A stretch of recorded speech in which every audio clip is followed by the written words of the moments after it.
Bonjour tout le monde, j'espère que vous allez bien. On se retrouve aujourd'hui dans une nouvelle vidéo dans laquelle je vais vous partager 10 moyens qui peuvent paraître extrêmes mais qui permettent d'économiser beaucoup d'argent. Ça peut être des moyens quand on a envie de devenir frugaliste, ça peut être quand on a envie de mettre beaucoup d'argent de côté. C'est pas forcément des astuces qui vont pouvoir convenir à tout le monde, d'ailleurs c'est à peu près sûr que la totalité des astuces ne pourra pas convenir à tout le monde, mais on peut en piocher certaines qui peuvent s'appliquer dans notre quotidien, et il y en a certaines qu'on peut garder en tête si on a un choix à faire plus tard aussi.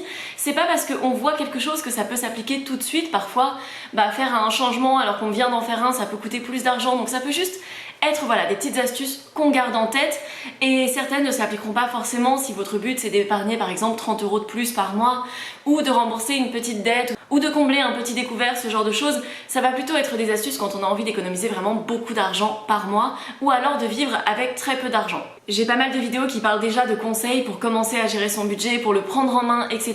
Je vous en mets dans la barre d'infos si jamais vous avez envie de voir ça après cette vidéo. Pour les astuces que je vais vous présenter aujourd'hui, je suis allée regarder énormément de blogs frugalistes, j'ai regardé des vidéos de frugalistes qui partageaient leur expérience, et j'ai un petit peu condensé les choses que je voyais souvent revenir, des choses qui vont paraître trop extrêmes pour la plupart des gens, mais qui ont permis à ces personnes-là d'économiser énormément d'argent, de vraiment vivre sur une toute petite partie de leurs revenus, ou au contraire vraiment de vivre avec très peu d'argent puisqu'ils ont fait des choix de vie comme moins travailler ou prendre leur retraite de manière très anticipée. Le premier point, ça va être de résilier sa box internet et d'utiliser le wifi de lieux gratuits ou accessibles pour pas cher, comme par exemple une bibliothèque qui va coûter une dizaine d'euros à l'année, et de compléter un petit peu avec sa 4G à la maison, la 4G de son portable si on en a par exemple sur son abonnement, même s'il faut faire attention au fait que l'utilisation de la 4G ça pollue beaucoup plus que l'utilisation du Wi-Fi, donc bien sûr c'est à peser. Si après on se retrouve à utiliser uniquement sa 4G pendant longtemps à la maison, c'est pas forcément intéressant, ni pour l'environnement, ni parfois pour le budget. Mais par exemple, je regardais les vidéos d'une youtubeuse américaine qui a une chaîne avec 300 000 abonnés, et elle cherche vraiment à se faire un petit peu un défi de vivre avec le moins d'argent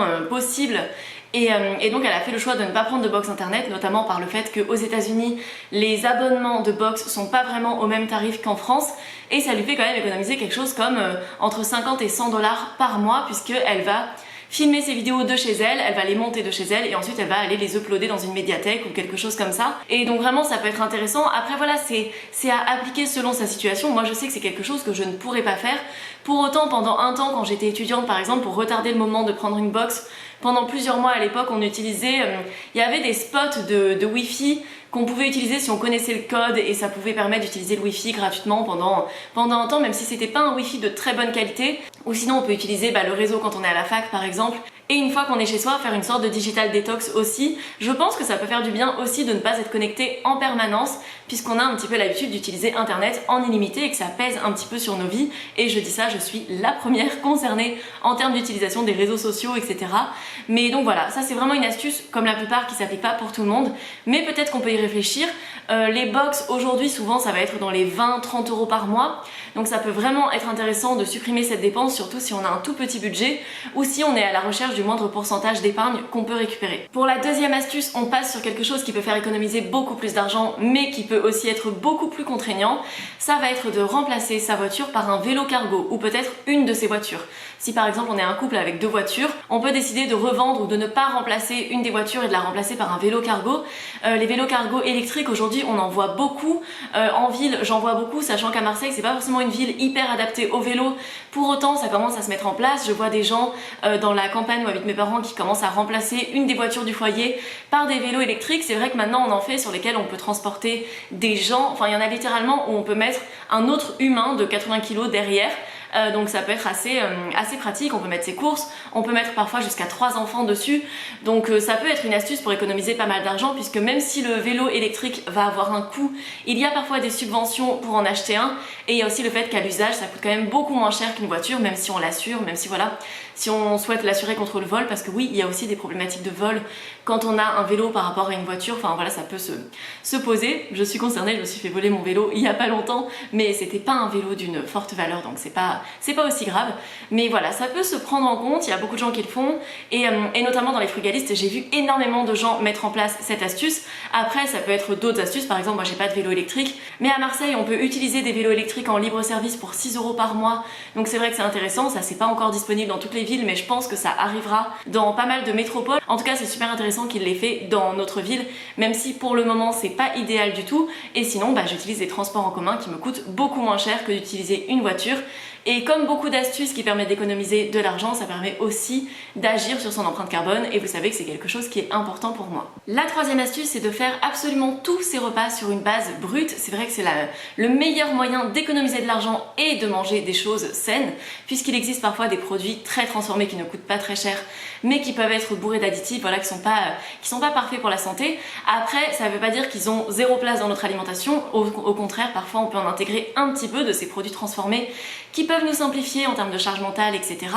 Et il faut pas oublier aussi que cuisiner maison, ça prend du temps et que parfois ça peut peser sur notre charge mentale et ça peut aussi nous empêcher de bien travailler, ou si on est entrepreneur, ça peut nous faire vraiment perdre des contrats parce qu'on passe trop de temps à cuisiner maison ou à faire des choses. Donc voilà, c'est toujours à peser. Il faut se rappeler aussi que le temps, bon, j'aime pas cette phrase, le temps c'est de l'argent, mais aussi le fait que le temps c'est de la disponibilité mentale, c'est du temps qu'on peut pas forcément mettre dans autre chose, et surtout au-delà du fait que le temps c'est de l'argent, le temps c'est une ressource précieuse. Donc c'est à peser. Moi j'adore cuisiner, j'aime bien cuisiner surtout quand je suis pas obligée de le faire. J'aime pas forcément cuisiner à 19 h quand j'ai super faim, mais j'aime bien des fois m'organiser, je sais pas, un dimanche à 16 h et me mettre à cuisiner quelques petites choses qui vont pouvoir m'avancer pour la semaine. Cuisiner des tartinades maison, cuisiner du sétan maison, m'avancer dans la préparation de quelques légumes. Je fais pas forcément des meal prep pour toute la semaine parce que je trouve ça trop contraignant, trop long, et j'ai pas envie de remanger exactement la même chose. Et surtout que quand on fait des meal prep vraiment pour la semaine, il faut congeler une partie des choses parce que au bout du 6e ou 7e jour, on n'est plus sur la même fraîcheur qu'au 2e ou 3e jour. Mais voilà, c'est toujours des compromis à trouver, mais en tout cas, si vraiment là vous êtes dans une situation où vous avez un très petit budget, cuisiner sur des bases brutes, ça peut vraiment permettre d'économiser. J'ai fait 2 vidéos sur le sujet récemment, une qui explique vraiment la théorie de comment faire des repas avec un petit budget, et j'en ai fait une deuxième qui vous montre un petit peu la pratique avec 3 repas à moins de 1 € par personne. Il y en a même un qui coûtait 53 centimes par personne. Donc je vous mets le lien si jamais vous voulez aller voir ça. Des repas à petit budget comme ça, et pas trop contraignants non plus, puisque sur les 3 repas que je présentais, il y en a 2 qui étaient quand même très faciles à faire. Je pense que ça peut vraiment aider en termes de budget. Et sans aller jusque là, si aujourd'hui vous n'êtes pas spécialement frugaliste mais que vous avez envie d'épargner un petit peu plus, d'épargner par exemple 50 ou 100 € de plus par mois, parfois ça peut se prendre dans le budget alimentaire, puisqu'il y a un peu une espèce de courbe avec l'alimentation où quand on mange avec un trop petit budget, c'est difficile de manger sainement. Donc parfois il faut un petit peu l'augmenter pour être à quelque chose de décent, mais parfois quand on augmente vraiment le budget, ça veut pas forcément dire qu'on mange de manière optimale pour notre santé ou qu'on mange des choses parfaitement bonnes. Des fois c'est juste qu'on est tombé un petit peu dans l'engrenage de la facilité, ce qui n'est pas quelque chose de mal si c'est ok avec notre budget, mais si on veut économiser, souvent on peut un petit peu couper dans tout ça, par exemple sur certains sodas, sur certains produits qu'on achète en plus, les produits qu'on achète au cas où que finalement on n'utilise pas, etc. De toute façon, sur ma chaîne, vous avez énormément de contenu qui traite de tous ces sujets-là, donc vous pouvez aller les voir si jamais vous en avez envie. Le 4e point, c'est que généralement, lorsque les personnes frugalistes voyagent, elles vont chercher des petites astuces pour économiser, et l'une de ces astuces, c'est de voyager la nuit, puisque ça fait économiser des nuits d'hôtel. Alors il y a des frugalistes qui ne voyagent pas du tout, puisque leur but c'est d'économiser le plus possible, mais souvent les gens qui sont frugalistes vont quand même garder une marge de plaisir, et donc c'est notre cas avec mon compagnon. On a beau être frugaliste, bon, on n'est pas des frugalistes de l'extrême, on va dire qu'on est des frugalistes modérés, mais par exemple, on a souvent fait ça dès qu'on voyageait, par exemple dès qu'on va en Espagne, on va prendre un bus de nuit. Honnêtement, c'est pas confortable, c'est pas le plus pratique, mais à chaque fois ça nous a fait économiser 2 nuits d'hôtel, et en plus de ça, le bus de nuit coûtait pas trop cher. Là on a vu qu'il y avait des trains qui étaient mis en place pour aller en Espagne. Peut-être qu'on partira sur cette option la prochaine fois qu'on ira en Espagne, parce que moi j'adore l'Espagne, j'adore Barcelone, j'adore les options véganes qu'il y a là-bas.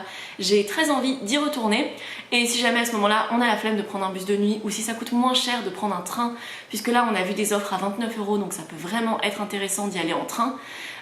On verra comment on fera, mais dans tous les cas après, au-delà de l'astuce du bus de nuit, on n'est pas tous soumis aux mêmes règles de confort, et ça c'est important de ne pas l'oublier. On n'a pas tous la même santé, on n'a pas tous le même âge, et donc c'est pas parce que certains vont partager une astuce qui est intéressante pour eux qu'elle s'appliquera pour vous, et ça veut pas dire qu'il faut culpabiliser si on ne peut pas le faire. Si vous êtes dans des situations où vous ne pouvez pas garder les jambes en bas aussi longtemps parce que vous avez une mauvaise circulation sanguine, ou j'en sais rien, peu importe les conditions, ou si vous voyagez avec des enfants par exemple et que c'est compliqué, avec des enfants, on adapte. Sur toutes les astuces, dans tous les cas, le but c'est vraiment pas de culpabiliser. Le 5e point, c'est un point que j'ai énormément vu chez les personnes qui cherchent à réduire leur budget le plus possible, mais qui a tendance à énerver les gens aussi quand on en parle, c'est le fait de déménager plus proche de son lieu de travail.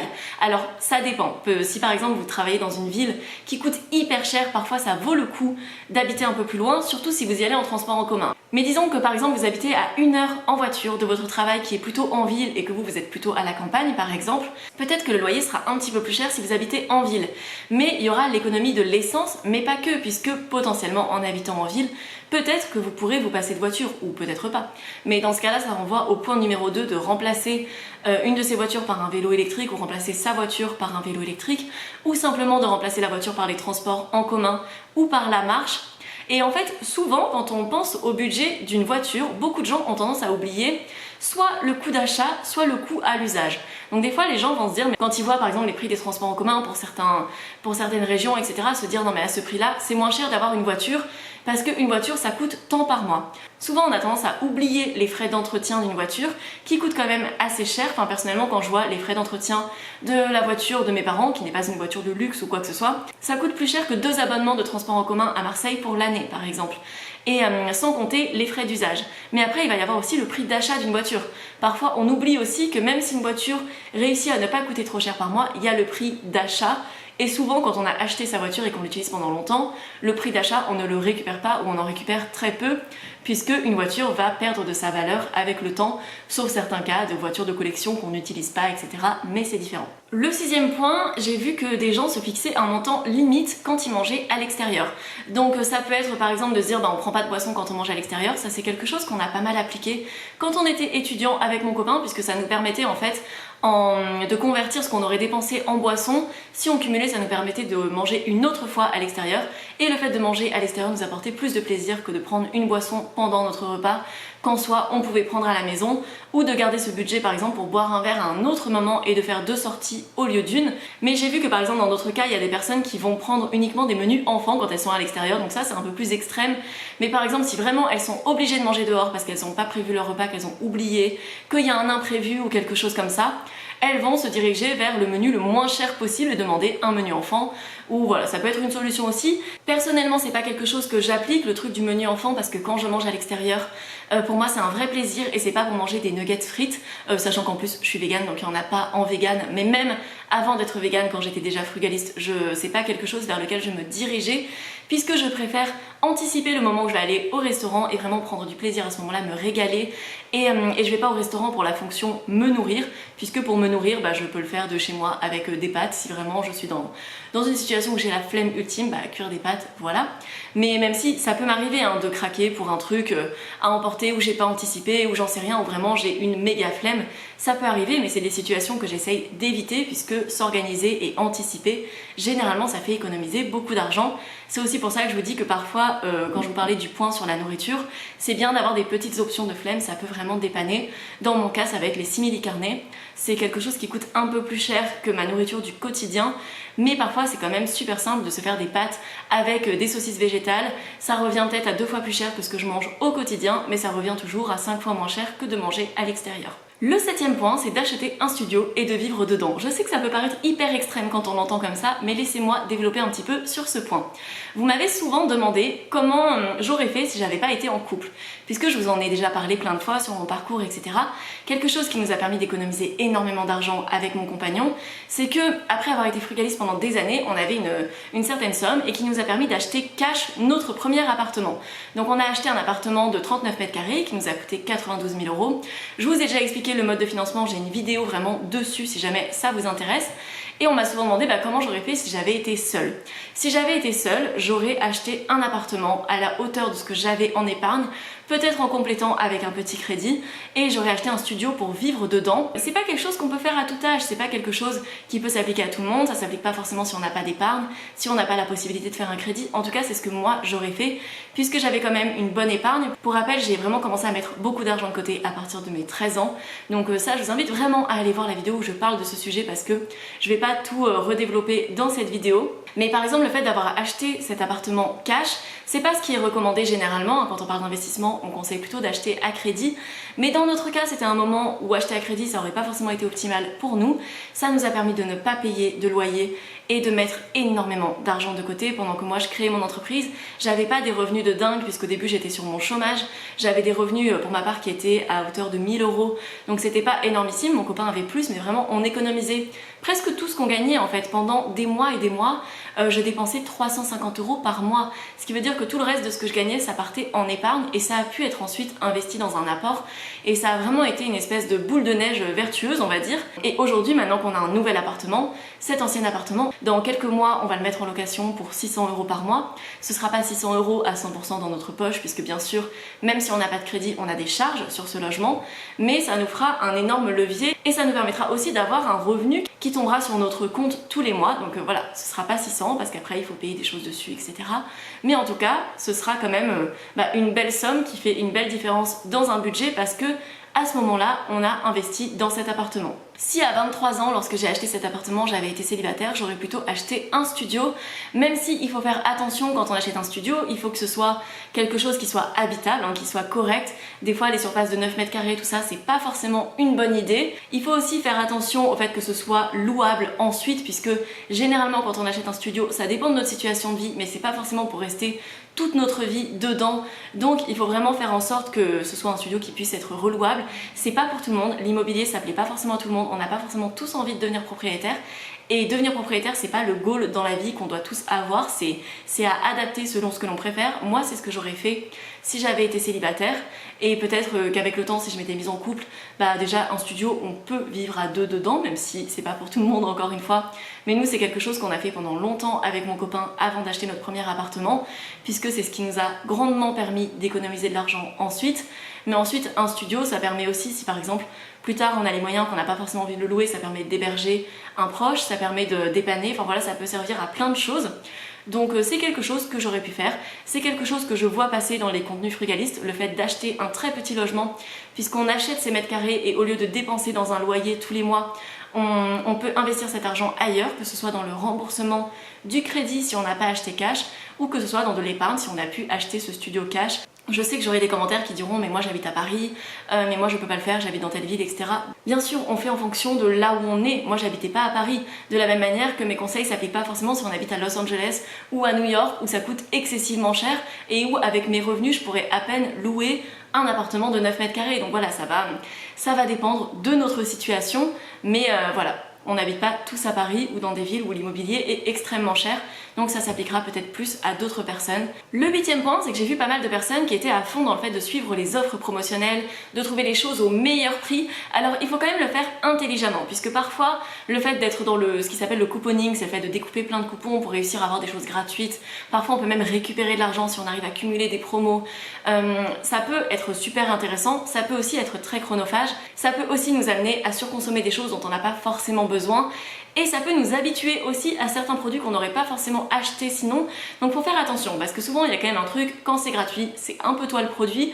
Donc il faut réfléchir dessus, mais on peut parfois l'intégrer dans un mode de vie plutôt responsable, plutôt économe. On peut réussir à l'intégrer sur certaines astuces qui peuvent être très intéressantes. Par exemple, il y a pas mal de restos ou d'offres de loisirs qui peuvent nous offrir quelque chose pour notre anniversaire. Nous par exemple à Marseille, il y a un resto qui s'appelle Flower Burger. Ils offrent un burger, il me semble, pour son anniversaire. Alors le but c'est pas de devenir un pique-assiette et de profiter à tout prix de toutes les offres qu'on va trouver partout, parce que évidemment les restos peuvent pas survivre si on fait que ça, mais on peut essayer de trouver des petites astuces comme ça, ou si on est déjà client le reste du temps, ça peut être intéressant d'y penser. Parfois on peut avoir des initiations, profiter d'initiations à l'escalade, pour un cours de j'en sais rien, de trampoline, enfin on peut trouver des endroits où il y a des offres gratuites pour avoir des loisirs pour vraiment, soit gratuitement, soit très peu d'argent. C'est bien aussi quand on arrive à bien gérer son budget, de pouvoir accorder son budget pour les choses qui sont importantes pour nous. Après, on est dans des situations différentes. Si par exemple vous êtes dans une situation où vous n'arrivez pas actuellement à vous nourrir décemment, ça peut être intéressant de regarder s'il n'y a pas des événements où il y a à manger gratuitement et d'aller picorer quelques tomates cerises parce que vous n'avez pas le budget d'intégrer vos 5 portions de fruits et légumes par jour. Je pense que ça peut se comprendre dans ces cas-là. Et bon, c'est pas forcément le thème de la vidéo, mais n'hésitez pas si vous êtes en précarité, en difficulté pour vous nourrir, à voir au niveau des associations qu'il peut y avoir, puisque si vous êtes en difficulté, il n'y a pas de honte à avoir à faire appel à des services qui sont mis en place pour nous aider quand on est dans une mauvaise situation. C'est un truc que j'ai souvent dans mes vidéos, mais notre valeur n'est pas définie par ce que l'on a sur son compte en banque, par les aides dont on bénéficie ou quoi, enfin on fait du mieux qu'on peut et le but c'est juste d'arriver à s'en sortir. Le 9e point, c'est que si on est propriétaire, on peut diviser ses charges, voire parfois même les amortir totalement en faisant de la colocation chez soi. J'ai vu des personnes qui avaient acheté des maisons en réfléchissant au fait que la maison pouvait vraiment être divisée en deux, avec voilà une cuisine de l'autre côté, avec une salle de bain, etc. et louer l'autre part de leur maison et ça leur rentabilisait presque l'intégralité de leur crédit. Il y a des gens qui peuvent faire de la colocation vraiment chez soi, donc on a une chambre de libre, on accueille un colocataire qui va nous payer un loyer tous les mois et ça peut permettre d'amortir une part de son crédit aussi. Ça c'est quelque chose qui peut être mis en place aussi après un divorce par exemple. Quand l'un des deux se retrouve avec une maison qui avant accueillait plus de monde et qui maintenant a moins de monde à la fois pour vivre dedans et pour payer les charges, on peut accueillir, utiliser une des chambres et faire de la colocation. Ça peut permettre de garder sa maison ou de rembourser son crédit ou de tenir un temps, enfin voilà, ça peut être une solution. On peut aussi penser à la colocation intergénérationnelle. Une de mes cousines a fait ça et vraiment elle a adoré cette expérience. Elle cherchait un logement à Paris, elle n'avait absolument pas les moyens de payer un loyer complet. Elle a pu trouver un logement qui entre l'APL et le loyer réduit lui revenait vraiment pas trop cher. Et en parallèle, elle assurait une présence humaine pour une personne âgée qui avait un handicap. Et ça pouvait permettre pour la personne d'être quand même assez rassurée, déjà d'avoir quelqu'un avec qui parler au quotidien, d'avoir une présence. Dans le cas de ma cousine, c'était pas un échange contre, par exemple, faire le ménage ou quoi que ce soit, puisque la personne avait une aide ménagère, mais c'était simplement de faire des repas ensemble de temps en temps, d'avoir une présence si jamais la personne âgée avait un problème, que ma cousine puisse appeler les secours, ou être là si la personne tombe, enfin voilà, ça peut être important aussi. Donc on peut penser à plein d'astuces, ou tout simplement juste de la colocation, ou même si actuellement vous êtes en train de regarder les loyers dans une ville où vous vous dites que c'est super cher, vous pouvez regarder pour la colocation aussi. Parfois on a tendance à l'oublier. Selon notre niveau de sociabilité, on peut trouver des colocations qui sont plus ou moins individuelles, on va dire. Il y a des colocations où vous avez votre propre salle de bain, vous avez vos propres toilettes, ça peut arriver aussi. Donc voilà, on peut réfléchir à ces solutions-là et dans tous les cas partager des mètres carrés. Surtout dans un contexte où beaucoup de gens galèrent à trouver un logement, ça peut être intéressant. Le 10e point, c'est qu'on peut développer une passion en quelque chose de rentable. Je l'ai beaucoup vu passer dans les budgets qu'on m'a envoyés, mais également, comme je vous le disais, dans plein de vidéos YouTube, de gens qui ont fait de quelque chose qu'ils adoraient, quelque chose qui leur rapporte de l'argent, donc ils appellent ça des side business, mais tout simplement ça peut être mettre un petit peu de beurre dans les épinards, si on le dit à la française. Et ça peut être par exemple si vous êtes doué en couture, de créer votre petite auto-entreprise et de faire des prestations de couture. Ça peut être d'ouvrir une boutique Etsy. Par exemple, on en parlait avec mon compagnon, Didier a fait énormément de vélo dans sa jeunesse. Là, il en fait plutôt en loisir. Mais pendant ses études, il galérait vraiment à réussir à faire du vélo et à faire coïncider ça avec ses études et avec les jobs d'été qu'il faisait, etc. Il s'est dit que si à l'époque Deliveroo avait existé, il aurait probablement fait ça, puisque ça lui aurait permis de faire du vélo, même si c'est pas de la même manière, c'est pas aussi épanouissant, mais d'utiliser ce talent qu'il avait d'être doué en vélo pour ramener un petit peu d'argent. Alors moi je suis pas vraiment des personnes qui considèrent que Deliveroo, tout ça c'est de bonnes choses, puisque je pense que ça exploite énormément de monde et voilà, c'est pas forcément quelque chose de très positif, mais c'est vrai que ça peut servir en petit revenu d'appoint, pas forcément en faire sa carrière principale, parce que c'est quand même très précarisant et on le sait, il y a énormément de problèmes avec ces plateformes. Mais en tout cas, ça peut être un revenu d'appoint. Si par exemple on veut travailler 2 heures le soir ou quelque chose comme ça, on se fera pas forcément un SMIC avec, mais ça peut mettre un petit peu de beurre ou de margarine, comme j'aime bien le dire, dans les épinards. Et le fait de transformer une passion en revenu, c'est aussi quelque chose que j'ai fait, puisque pendant des années j'ai partagé sur les réseaux sociaux sans gagner un seul centime, juste parce que j'adorais partager autour du véganisme, partager autour des astuces petits budgets, et c'est quelque chose que je faisais avec plaisir et bénévolement en parallèle de mon travail. Et lorsque je me suis retrouvée au chômage, je me suis dit que ça pouvait être intéressant de faire de cette passion un revenu complémentaire, puisqu'au début j'avais absolument pas l'espérance que ça puisse se transformer en revenu qui me paye intégralement, puisque aujourd'hui je vis pleinement des réseaux sociaux. Mais de base, le but c'était surtout de me dire peut-être que ça peut me permettre de travailler à mi-temps et de compléter 2 jours de travail en le faisant avec mes réseaux sociaux, en étant de chez moi, etc. Il s'est avéré que ça a pu se transformer en revenu complet, mais voilà, ça peut être aussi intéressant. Je recommande pas forcément de se lancer en tant qu'influenceur puisque je pense qu'il y a beaucoup de paillettes autour de ce métier et que parfois, vraiment si on veut se lancer avant de pouvoir gagner de l'argent, ça peut être très long, à moins d'avoir beaucoup de chance. Mais c'est pas ce que je recommande le plus, surtout que c'est pas forcément le plus stable. Ça peut être très précaire. On pense beaucoup aux influenceurs qui gagnent énormément d'argent, mais il y a énormément d'influenceurs qui gagnent moins de 800 € par mois. Enfin vraiment c'est très commun. Donc voilà, c'est pas forcément le métier qu'il faut faire en se disant bon allez, j'arrête mon travail, je deviens influenceur. Mais on peut développer sa passion sur les réseaux sociaux en parallèle de son travail ou de son chômage et peut-être qu'un jour ça peut commencer à nous rapporter un petit peu d'argent. Dans tous les cas, quand on est auto-entrepreneur indépendant ou qu'on veut se lancer, je vous recommande vraiment d'avoir une bonne épargne de précaution avant de faire ça parce qu'on ne peut pas toucher le chômage, parce qu'il y a plein de sécurité qu'on va avoir avec le salariat, puisque le salariat c'est quelque chose qui a des inconvénients et des qualités, mais une des qualités c'est vraiment que ça protège quand même pas mal de la précarité par rapport à être indépendant, même si c'est pas parfait et qu'on n'est pas, c'est pas parce qu'on travaille qu'on peut sortir de la pauvreté par exemple, mais en tout cas quand on est indépendant je vous recommande vraiment d'avoir de l'argent de côté. Et dans mon cas c'est vrai que je ne me suis pas lancée avant d'avoir plein de garanties derrière moi. J'avais de l'argent de côté à ce moment-là, j'avais le chômage et j'avais le fait que j'avais acheté mon premier bien. Donc ça c'est parce que moi je suis dans l'extrême prudence, mais c'est vrai que je me serais pas sentie à l'aise si j'avais un gros loyer à payer ou si j'avais un gros crédit à payer. C'est aussi une des choses qui a fait que j'ai préféré payer cash mon logement. C'était de me dire que au pire si je gagnais rien avec mes réseaux sociaux, je pouvais toujours réussir à payer mes charges fixes qui à ce moment-là étaient de 350 € par mois si je les réduisais au minimum avec un emploi à mi-temps par exemple. Et donc voilà pour ces 10 astuces plus ou moins extrêmes. Je sais que certains les trouveront pas extrêmes du tout parce qu'ils le font déjà au quotidien et vont déjà même beaucoup plus loin. Ça m'arrive très souvent dans mes vidéos d'être à la fois traitée de personnes extrêmes et à la fois quelqu'un qui me dit que j'en fais pas assez. C'est tout simplement parce qu'on place le curseur selon nos habitudes et selon notre vision des choses. Il y a plein d'autres points que j'aimerais vous partager. J'aimerais aussi vous faire plus de contenu vraiment sur le frugalisme, à quoi ça sert en fait. J'ai fait plein de vidéos sur le sujet mais j'aimerais développer encore plus. Peut-être que je le développerai dans un épisode de podcast puisque j'ai aussi sorti mon podcast, j'en ai déjà parlé plusieurs fois, mais j'ai un podcast qui s'appelle Mûres et Noisettes, je vous le mets en barre d'infos. Si jamais vous avez envie d'aller voir ça, on peut se retrouver aussi sur Instagram où je partage quotidiennement. Et bien sûr, je partage tous les 5 jours environ une vidéo sur YouTube qui va parler d'argent, qui va parler de recettes petit budget, qui va parler de recettes écologiques, de plein de sujets. Donc n'hésitez pas à vous abonner à ma chaîne si vous ne voulez pas manquer ça. Vous pouvez mettre un petit like, un petit commentaire si vous avez envie de me soutenir. Et on se retrouve dans environ 5 jours pour une nouvelle vidéo. À très bientôt, ciao ciao!